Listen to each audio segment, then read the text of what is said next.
Get Out redefined horror. Antebellum tried to rewrite history. But there's still one place horror refuses to go. This wasn't just a wedding venue. It was the largest surviving antebellum mansion in America, and it just burned to the ground. Tourists posed beneath these columns built by enslaved hands. And when the fire started, it wasn't just a building that burned. It was the illusion.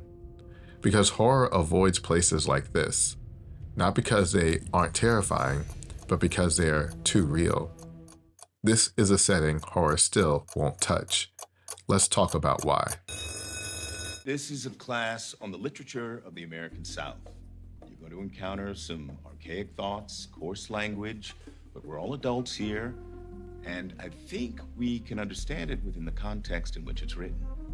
There's an unspoken rule in modern horror. Some places are just off limits. Not because they aren't scary, but because they're too scary, too real, too political. You can set a horror film in a suburb, an asylum, a cabin in the woods, but there's one place horror refuses to go. A place that should be the most terrifying of all, and yet it's almost never touched. Hollywood loves horror. It's turned neighborhoods into nightmares. But there's one place that should be the most terrifying of all. In this video essay, we analyze modern horror films like Antebellum and Get Out, alongside historical works like Gone with the Wind and Birth of a Nation. We'll uncover how history and horror collide, and why this untapped subgenre is one modern audiences don't even know they're hungry for. And in the process, we identify 3 essential characteristics that need to be present to create a new style of horror. Is Hollywood ready for the most terrifying setting of all? If horror is about reckoning with the past, then why have we ignored the one setting screaming for it? A haunted house is terrifying because of what happened inside it. The echoes of violence, the lingering spirits of unfinished stories. A plantation should be even more horrifying. And yet, instead of horror, Hollywood made them something else. Something softer. Something sanitized. How would we go about telling the story? And when a place like Nottoway, the crown jewel of plantation tourism, burns to the ground, maybe it's time to stop treating plantations like charming relics and start recognizing the horror they were built on. Hollywood's engagement with slavery has a history as contested as the plantation itself. It's challenging to pinpoint where this began, as the portrayal of plantations in horror films varies. Should we focus on slave narratives versus a lost cause? Should we talk about the difference between horror and Gothic literature? The Victorian mansion versus a plantation? What truly makes something scary? But first, we will explore all of these and more, and hopefully find a way to discern what would a film need to follow to make a horror film on a plantation work. Maybe it's not that we shouldn't make a horror film on a plantation. Maybe they just need to be executed in a way that we've not seen yet. How do we go from a place of terror to a place of tourism? This is not okay. And this is an 1830s slave cabin that is up on Airbnb as a bed and breakfast. Jill Scott, completely bewildered, very upset. Jill recently recounted taking a tour at a former slave plantation that she says was marketed as a cozy bed and breakfast. That people come from around the world to stay in. They offered me the slave quarters. I bet you wouldn't be going to no bed and breakfast at Auschwitz. So why do plantations get a pass? Chew on that. And yet, plantations, where generations endured unimaginable horrors, are repackaged as charming getaways. Maybe the real horror has already been rewritten. So if horror wants to confront truth, it has to start by tearing down the myths we've built.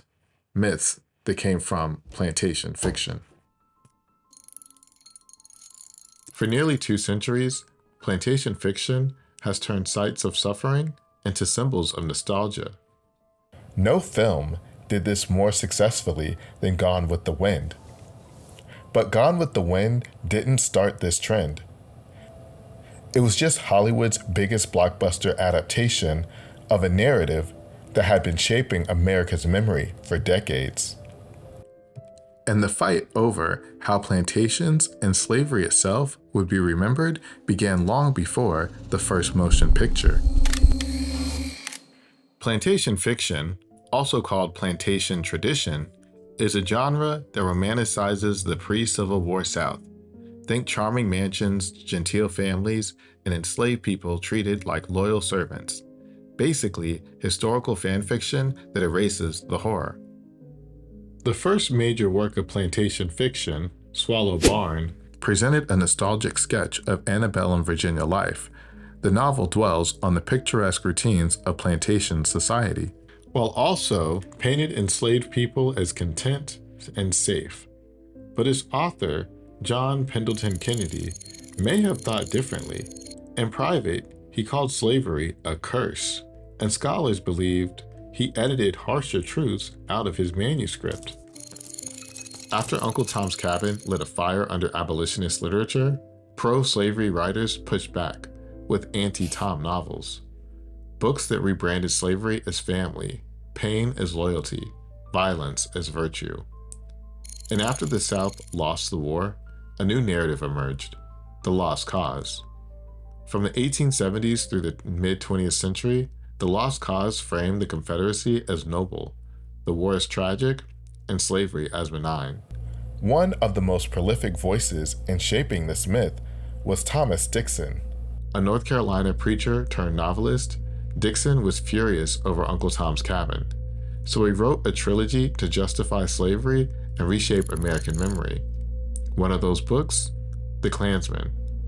It became the basis for The Birth of a Nation, Hollywood's first blockbuster, a film so influential it screened at the White House. President Wilson reportedly called it like writing history with lightning. And what does this have to do with horror? Everything. One of Hollywood's first major feature films wasn't just a distorted retelling of plantation life. It was a cultural event, a box office smash. To some white audiences in the South, Birth of a Nation was a nostalgic epic, glorifying the rise of the Klan. But to Black audiences living through night raids and racial terror, it was horror. This divide in perspective has existed since the dawn of cinema. Even the NAACP mobilized against Birth of a Nation, understanding the horror of how stories shaped memories. What one group sees as triumphant, another sees as terrifying. And this narrative didn't vanish after the film faded. The Lost Cause myth gained momentum through memorials, textbooks, and Hollywood. And that may be why the unspoken trope remains. Why horror has never fully reckoned with the plantation. In this video, we're breaking that rule. We're pulling back the curtain, because the unspoken trope in modern horror isn't just what's shown, it's what's avoided.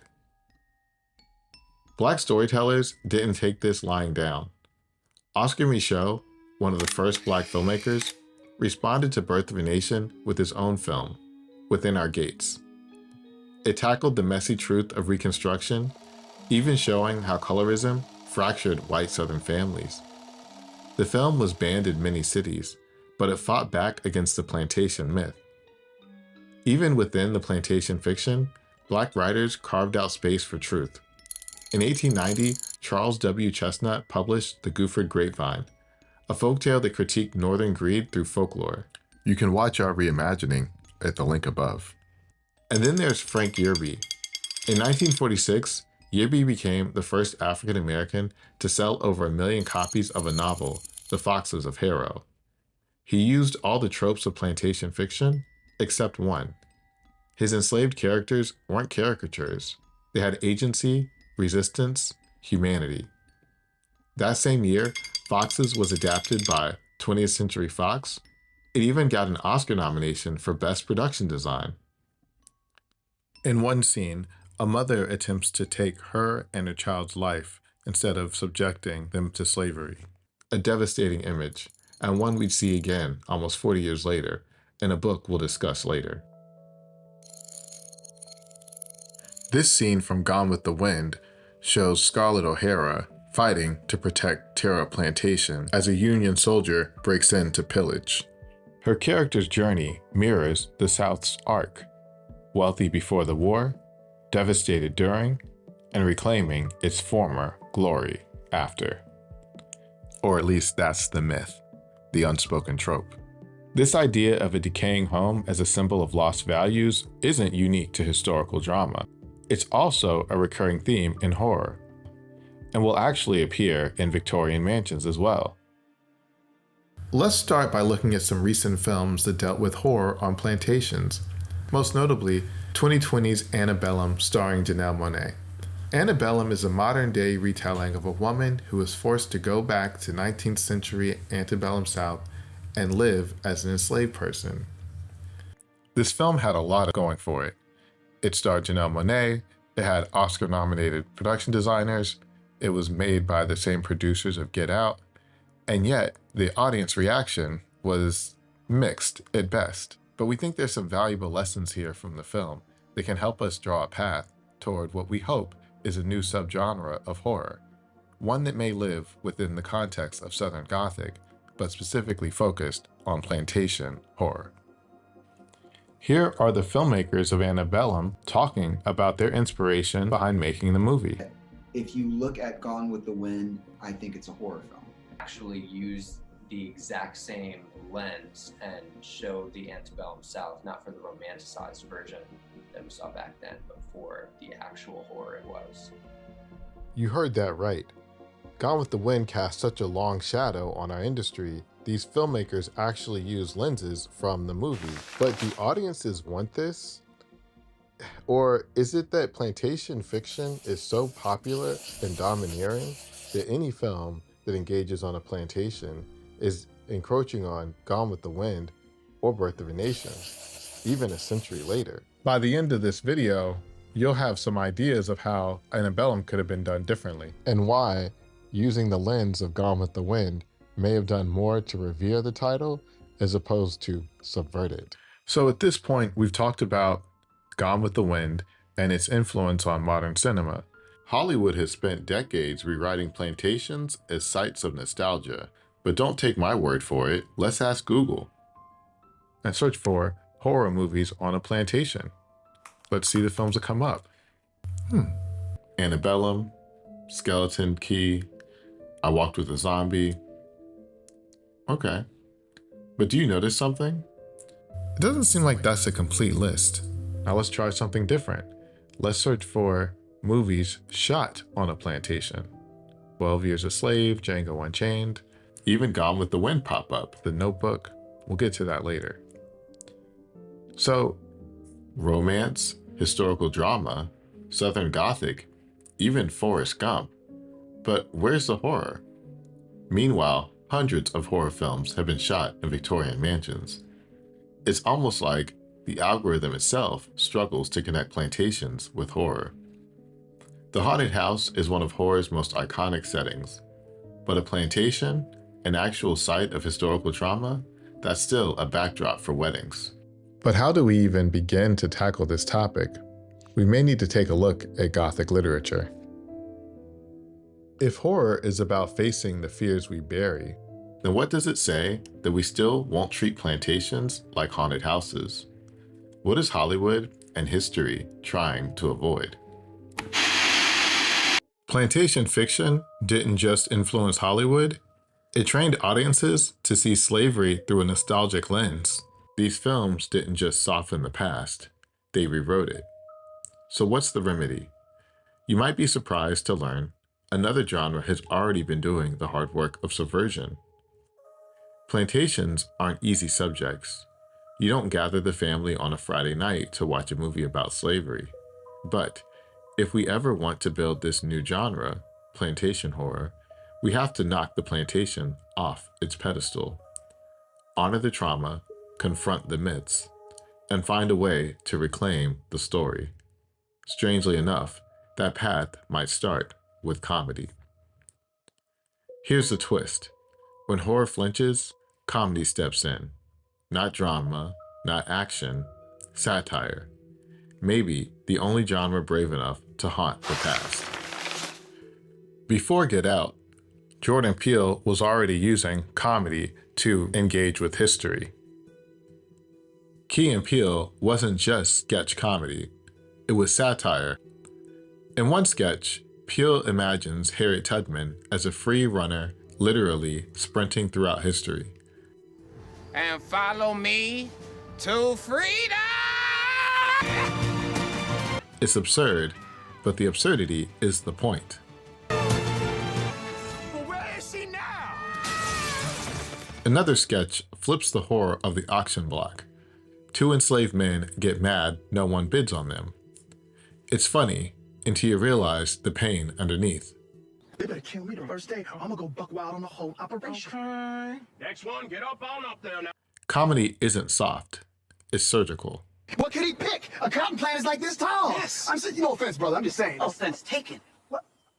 It slices through the sanitized stories we're used to hearing about slavery and begins the work of pulling the plantation off its pedestal. Jill Scott said it earlier. I bet you wouldn't be going to no bed and breakfast at Auschwitz. She's right. But other films, like Jojo Rabbit and Glorious Bastards, use satire and revenge to reframe historical trauma. They highlight the absurdity of evil while still confronting pain. So, could horror do the same with slavery? Could satire be the bridge? Turns out the blueprint already exists in horror itself. Get Out doesn't just use satire, it weaponizes it. The film takes the language of politeness, the I would have voted for Obama a third time liberalism, and twists it into a trap. Satire becomes survival. Wes Craven didn't just scare us, he bent reality. He gave us nightmare with rules. Watch this.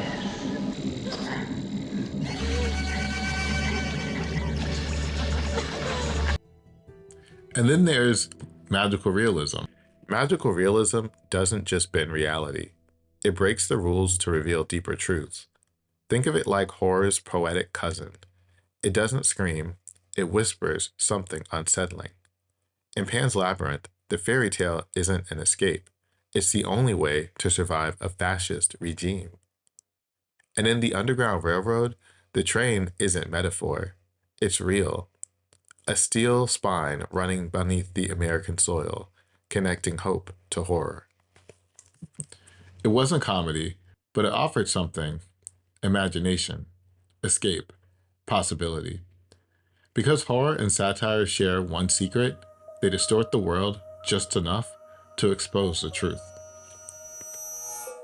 The movie is very heavy at times, obviously. Yes. Not only is it a horror movie, but it talks about race a lot. Yeah. But there's also great moments of levity. And on top of that, because Jordan is so funny, would he direct in character? Is this true? Yeah, scenes got heavy, and there was this dinner conversation that's very fraught, and we had to be laughing at the beginning. And Jordan could tell that we weren't laughing anymore. We started directing us as Obama. He started doing Tracy Morgan. Oh, that's the right order. Yeah. Which was perfect. Yeah. But there are perks to being directed by like a comedic genius. When you're doing like really serious, you know, not so funny, organically stuff. We were talking about whether or not the movie is a comedy. Yeah. And he was saying black people think it's hilarious. Yes. Message!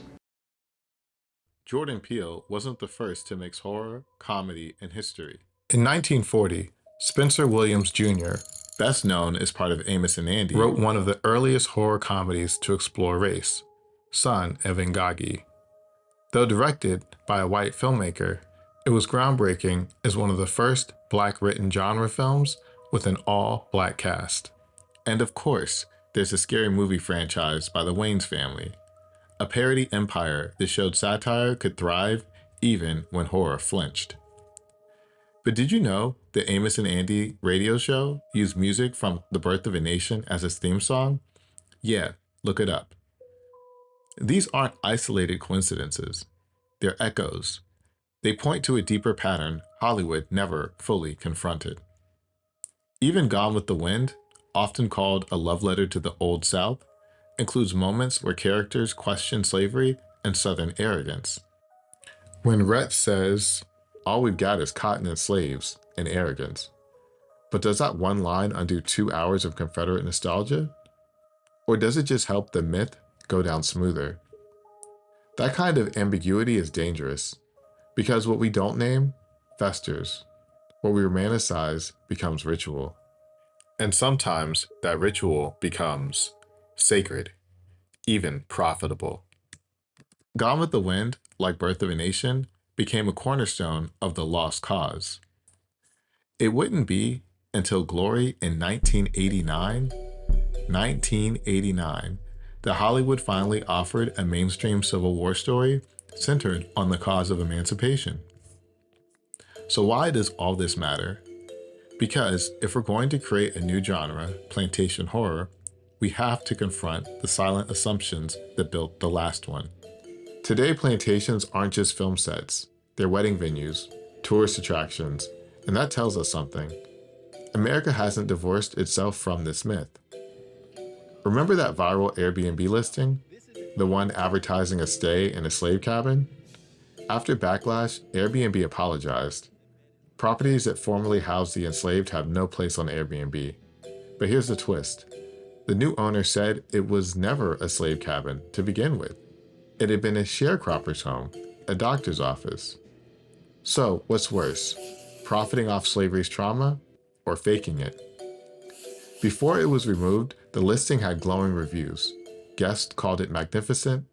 People willingly slept in what they believed was a slave cabin. This is the power of unchecked myths. When plantations are seen as rustic charm instead of traumatic sites, we let the myth live on. Plantation fiction doesn't just distort history, it turns places of terror into places of tourism. How do we unearth the past without turning pain into spectacle? Maybe the answer lies in the genre horror owes so much to: Gothic fiction. Gothic horror gave us haunted houses and cursed family myths. But what if it's been haunted by something else all along? The ghosts aren't just in the attic. They're baked into the stories we were told. We are still excavating, still unlearning, still rewriting. Because horror isn't just about the things that go bump in the night. It's about the systems that refuse to die. The same homes we romanticize are literally crumbling. Nottoway Plantation, once billed as the White Castle of the South, is now ash. Maybe horror doesn't need to invent a haunting. It's already here. We've talked a lot about how plantations are framed through romance, sweeping camera moves, elaborate weddings. But as Toni Morrison reminds us, this isn't just an aesthetic choice, it's a strategy. One of the ways nations would accommodate slavery's degradation was by brute force. Another was to romance it. Romanticization, especially when it softens sites of trauma, can become a form of erasure, disguising terror as tradition, to replace the screams with violins. This isn't just Hollywood's oversight, it's part of a deeper cultural reflex, to make atrocity look elegant. What is horror?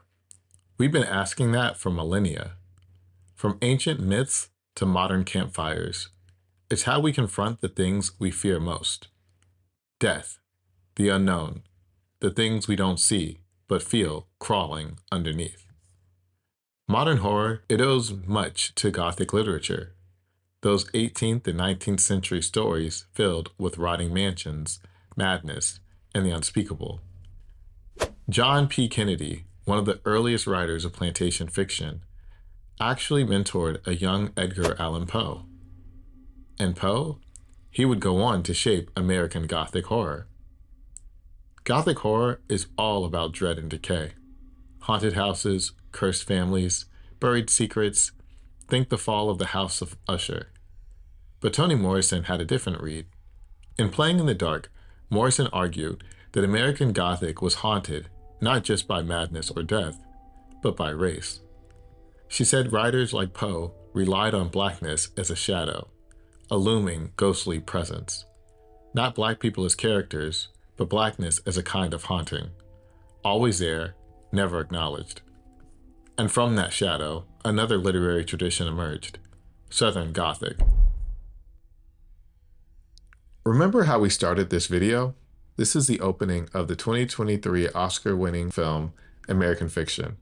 In American Fiction, a black professor gets suspended for teaching a Southern Gothic story. The kicker? A white student says she's uncomfortable with the N-word, even though it's from a Flannery O'Connor text he's assigned. Think that word on the board is wrong? That's the satire. But here's the sting. A black writer teaching a white author's racism gets punished for making the room uncomfortable. So, if Southern Gothic makes people flinch, imagine what plantation horror might expose. Southern Gothic is a uniquely American genre that combines a Gothic tradition with the specific cultural trauma of the American South. It's full of grotesque characters, moral decay, and crumbling aristocracy, but often skirts around the actual horror of slavery. Many of its early writers, William Faulkner, Flannery O'Connor, Tennessee Williams, were products of their time. They used racial tropes, they tiptoed around slavery, and even as they critiqued Southern society, they often preserved its myths. Southern Gothic rose in the shadow of real events, Reconstruction, Jim Crow, the Civil Rights Movement, but often buried the root causes of the region's decay. Kennedy softened slavery, Poe spiritualized it. Both treated blackness as the other, but never the center. We'll talk more about the other in horror with critiques from Robin Wood, Toni Morrison, and others later in this series. It's not just what we show, it's what we choose not to show. That haunting silence, it didn't stay in books, it followed us into the movies. Maybe that's why Hush Hush Sweet Charlotte can drench itself in Southern rot, but never name slavery. That silence, it's not accidental, it's the unspoken trope. As Morrison writes, this innocence is part of the construction of American whiteness, a way to disavow the truth while still feeding off its tension.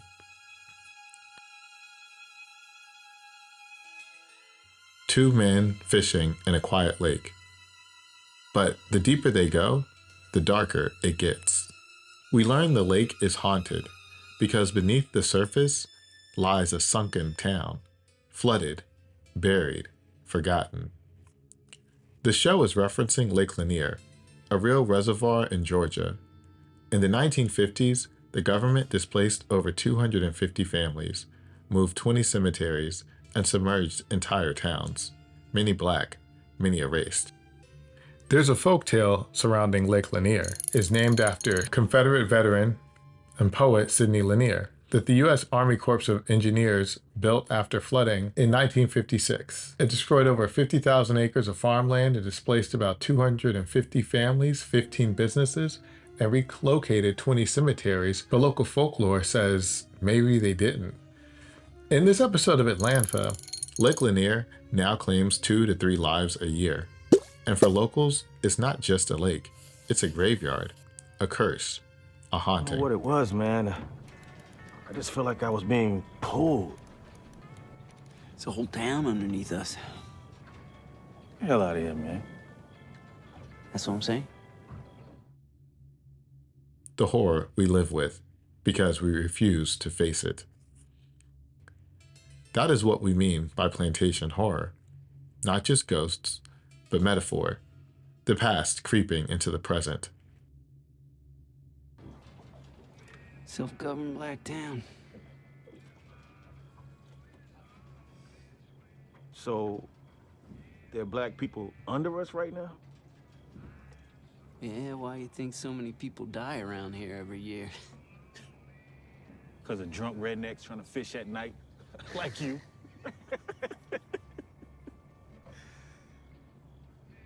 No. It's because it's haunted.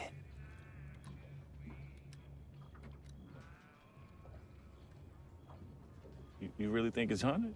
A lot of souls down there. That's what pulled you under.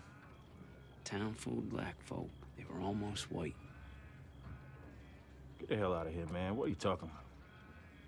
They were almost white? White's not a real thing, right? There's no scientific basis for it. People just become white. But the thing about being white is, it blinds you. It's easy to see the black man as cursed because you've separated yourself from him. But you don't know. You're enslaved just like him. And that brings us to something Thomas Jefferson once admitted, despite being a slaveholder himself. The whole commerce between master and slave is a perpetual exercise of the most boisterous passions. Jefferson saw what many still ignore, that slavery didn't just brutalize the enslaved, it corrupted the enslaver. It trained generations, white and black, to imitate cruelty, internalize violence, and pass it on. And that's not a ghost story. That's history repeating itself. And Atlanta knows that too.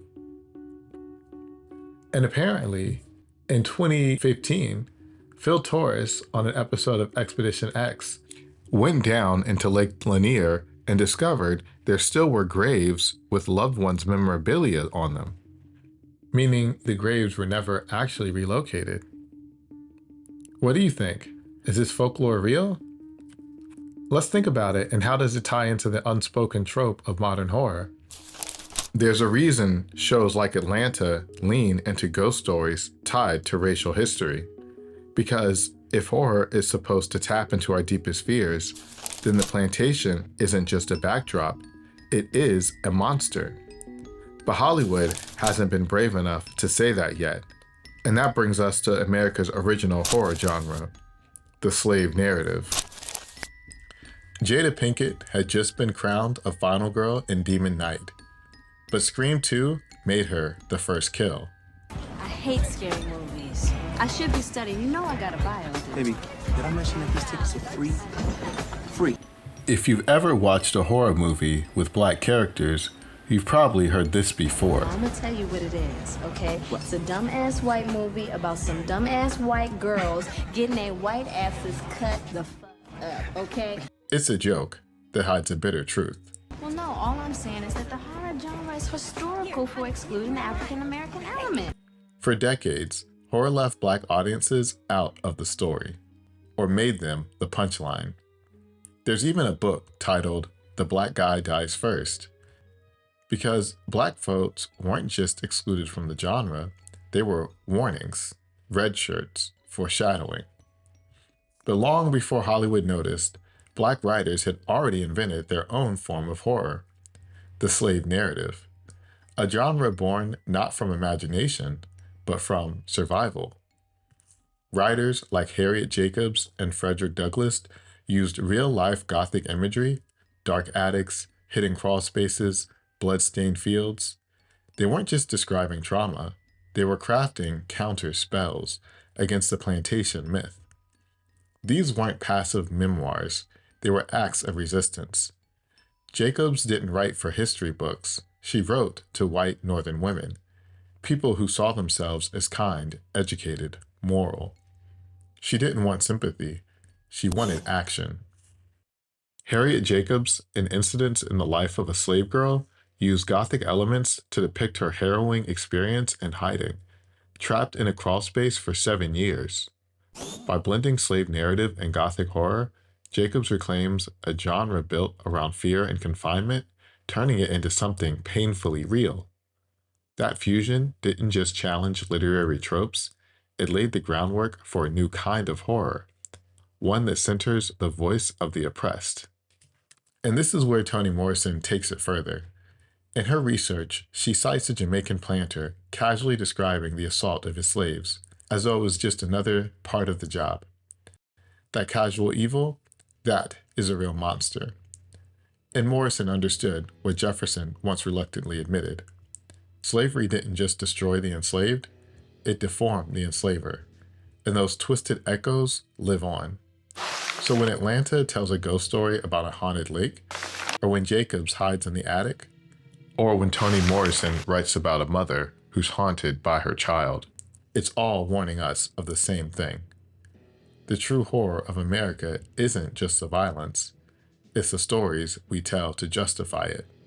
That's why slave narratives were always about the other, and how white supremacy needed a monster to feel human.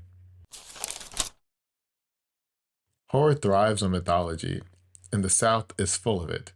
But who gets to tell those stories? That's what makes a difference. The new subgenre we're proposing, plantation horror, isn't just about trauma. It's about agency. The horror isn't just about remembering trauma. It's about reclaiming it. Some of the most powerful stories don't just show the oppressed being haunted, it shows them haunting. What if horror didn't just remember the pain, but honored the survival? And if we start there, not with ghosts, but with the voices that outlived the real terror, we don't just get a horror movie, we get catharsis. What if ghosts weren't there to scare us, but to remind us they survived? Toni Morrison once said that America can't talk about race without talking about the other. And she meant it literally. But here's the kicker. In doing that, we become strange to ourselves. We become the monster in the mirror. I believe in putting the horror in the mind of the audience and not necessarily on the screen. As the film went on, there was less and less violence, but the tension in the mind of the viewer was increased considerably. Hitchcock got it. Horror isn't always what you see. It's what you're afraid you'll see. And the perfect place to play that fear? A Victorian mansion on a hill. Think Psycho, Hill House, Ready or Not. The Victorian mansion is horror shorthand. It tells us something wicked lives here, even before anything happens. But here's what most people miss. Victorian isn't a style, it's a time period. The 1800s, during Queen Victoria's reign, architects blended Italianate and Greek revival features into homes meant to scream wealth. These homes became symbols of excess, and by the 1930s, they'd fallen into ruin, the perfect stage for ghosts. But guess what else was built during that same period? Antebellum mansions. The word antebellum literally means before the war, and it refers to homes built between 1830 and 1860, primarily in the American South. Like Victorian homes, they were enormous, meant to display power, built on exploitation. And while Victorian mansions became haunted houses, plantations became wedding venues. One became a symbol of horror, the other a backdrop for romance. That's not because one is scarier than the other. It's because horror, like history, has selective memory. Of course, Victorian mansions weren't always seen as haunted. Some also became wedding venues, as films like Ready or Not show, blending opulence with unease. But unlike plantations, Victorian homes didn't have to be sanitized to become scary. In Ready or Not, a wedding unfolds inside a real Gothic revival mansion, Casa Loma, built just after the Victorian era, but echoing all its grandeur and gloom. It's a house where satire and slaughter share the same ballroom. Some homes in horror are haunted by secrets, others by systems. Take The Changeling. On the surface, it's a classic haunted house story. A grieving man moves into a Victorian mansion. But beneath the floorboards is something darker. A child was murdered, not out of rage, but out of inheritance. The family needed a new heir, so they replaced the boy with another, sent him to a British boarding school. He grew up to become a US senator. That's not just a ghost story. That's a story about protecting bloodlines, about rewriting identity to preserve legacy. Or take Get Out. It's not set on a plantation, but the house operates like one. The language of control is embedded in the space. From hypnotic gazes to auction scenes, Chris becomes a commodity, just with updated tools. Both films explore the same horror, domination dressed up as civility, violence hidden behind inheritance. These houses aren't just architecture, they're ideology. And yet, while Victorian mansions like the one in The Changeling become haunted by their past, plantations get treated like Pinterest boards. Here's a teaser. In an upcoming video, we'll explore how architecture became a tool of power, from Queen Victoria to King George, and how the influence of empire shaped mansions all over the globe. From Blink Twice to Ready or Not, we'll follow the final girl through these corridors of inherited wealth, and what happens when she realizes she's surrounded. These houses aren't just about architecture, they're about control. In Ready or Not and The Changeling, the mansion represents old power, and the horror comes when someone dares to disrupt it. But in The Plantation, like in Get Out, the design itself reinforces domination. Every hallway, every gaze, every vantage point is built to remind you who's watching and who's in charge. We'll dive deeper into our video on Ready or Not versus Blink Twice. Patreon subscribers see it first. But back to The Plantation. Let's rewind to 1925. Edward Hopper paints House by the Railroad, a looming Victorian home shadowed and still. Hitchcock sees it and builds a cycle house on top of it. The image becomes horror shorthand, the past looming over the present. After World War I, Americans were trying to shake off the Gilded Age and the colonial European ties. Victorian homes felt haunted by old money and empire, so modernism surged forward. Clean lines, flat roofs, Frank Lloyd Wright. We rejected opulence by turning it into decay, and Victorian mansions became haunted houses. But plantations, they got a glow up. And just as Victorian mansions were being cast as haunted relics, Gone with the Wind gave the plantation a new identity, a symbol of grit and home during the Great Depression, with Scarlett fighting for her land in a way everyday Americans could relate to. Even in Gone with the Wind, the plantation is more ghost than home, a place people cling to or are cursed by. Now get back to work. I can't do everything in terror all by myself. What do I care about terror? I hate terror. Terror. Well, land's the only thing that matters. Something you love better than me. The red earth of terror. Terror. Terror. Terror. If you ask someone to name a famous plantation in film, you probably won't hear a horror movie, because most people's first thought is Gone with the Wind. But Gone with the Wind isn't alone. Modern films still use plantations not for horror, but for romance. What does The Notebook have to do with horror? So even when we tell a love story in the South, the plantation is often in the background, quietly shaping the aesthetics. Oh boy. Oh boy, indeed.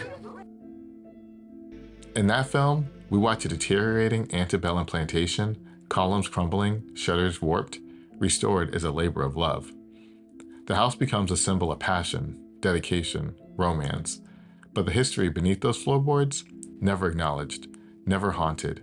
The transformation is the forgetting machine at work. Gone with the Wind, The Notebook. Even today, when plantations appear on screen, it's usually as a backdrop for longing, not reckoning. But that's the trick. That's what Aimé Césaire warned us about.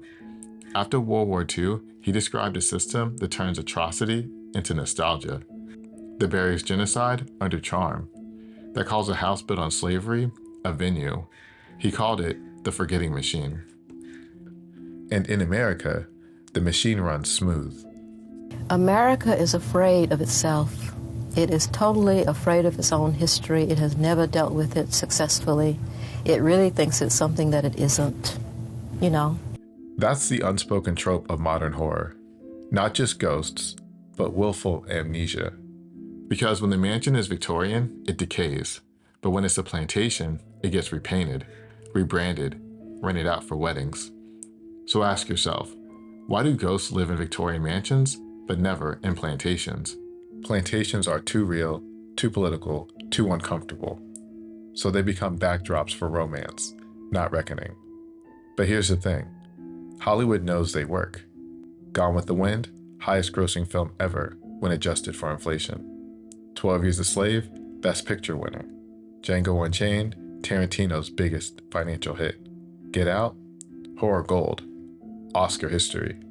So, why hasn't horror gone all in? Why is horror afraid of the most haunted place in America? And most importantly, what are we so afraid to remember? The fire at Nottoway burned the house, but not the myth. In part 2, we'll dig deeper. We'll analyze the films, the characters, and the monsters that horror refuses to show. And we'll build something new, a genre we call plantation horror. The ghosts are real, and they're not who you think. Thanks for watching The Legacy of Folktales, where we curiously examine history, movies, and folklore to give context. If you want to help our small channel, please consider subscribing and following for more videos. Until next time. The Nottoway Plantation fire happened shortly before we finished the video, so we'd like to add a little epilogue to part 1 that acknowledges some of the reactions to the Nottoway Plantation fire. Enjoy. Something paranormal is happening in this photo. If you don't know, this is the Nottoway Plantation that is going up in flames, or went up in flames, because it is gone, it's charred. But the ancestors was there while it was happening. As the flames were going up, the ancestors were there. And I want to show you how paranormal and freaky this photo is. It is not edited. I want to put a disclaimer out here. This is not edited. This is not tampered with. You can Google this image and you can zoom in for yourself. And I'm going to zoom in right here where the archways are, where the flames are happening, and show you that the ancestors was in attendance. Look at this. I can't make this up. Again, this is unedited. Do you see 2 figures in the archways? Like, I can't make that up. And so when I seen this, I was like, oh my gosh, there's spirits in that plantation. And it's like right there. Like your eyes, yes, you can make all the excuses you want, but my eyes are not lying, and I hope you guys see what I see. I see a woman right here, and I see a man right there, okay? It's circled. You can see as clear as day in those archways. I know there's people that's going to dispel it, and that's fine. There's always going to be people who are skeptical, but I see very clearly with my 2 eyes, I see 2 spirits. It might be 2 ancestors. I know it's 2 ancestors, and they wanted to be a witness to the flames of this place going down, okay? This is a cursed plantation. All plantations are cursed, but they wanted to witness this going down, okay? So tell me what you guys think. But yeah, the ancestors were there singing This Little Light of Mine. I'm gonna let it shine. They were there. They were in attendance right here. Plantations romanticized, and then Auschwitz is held with like deep respect, sacred ground, right? You would never get married there. That sounds insane, me just saying that, right? Huge plantation burnt down in Louisiana this morning. It got me thinking. Nottoway was a staple in White Castle. I mean, everyone from all over the world came here to tour Nottoway. Just the history. I mean, this was built, in the Civil War. It stood this whole time, and now to see it just burned down, it's really sad. Everybody have their own opinions on Nottoway, but it is, it is White Castle. It's one of the biggest slave plantations in Louisiana. It's historical. As White Castle, we have to think about the people, who was providing for the... I used to be a tour guide at Nottoway Plantation. Nottoway was not talking about history properly. They regularly threatened my job because I was, quote, too emotional about the historical context and slavery there. I was... Call it a coincidence, call it whatever you want. Annabelle, one of the most haunted and demonic things on this planet, is on tour. And it was just in New Orleans, Louisiana. And you won't believe what happened.